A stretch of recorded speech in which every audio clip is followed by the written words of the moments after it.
Happy Republic day সবাইকে। তো আজকাল তো ঘরে বসে বসেই সব উৎসব ফেস্টিভ্যাল সবই পার হয়ে যাচ্ছে।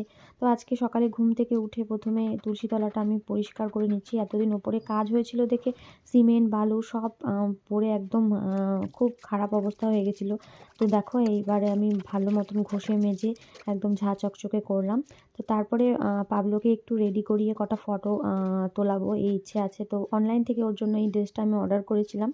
তো দেখো ছাদে নিয়ে চলে এসেছি, কিন্তু একটাও ফটো আমি এখনও তুলতে পারিনি, কারণ ও সমানে দৌড়ে যাচ্ছে। তার মধ্যে পেয়েছে জুতো আর পেপার, সমানে দৌড়ে যাচ্ছে। তো কষ্টে শিষ্টে কয়েকটা আমি ফটো তুলছি। তো সেটাই তোমাদেরকে দেখাই। এই দেখো, এই কয়েকটাই আমি অনেক কষ্টে তুলেছি। সমানে হেঁটে যাচ্ছে। তো দেখো কেমন লাগছে। আর এটা ওর ফার্স্ট টাইম ও এরকম ড্রেস পরেছে। তো আজকের ভিডিওটা এই পর্যন্তই। সবাই ভালো থাকবেন। টাটা।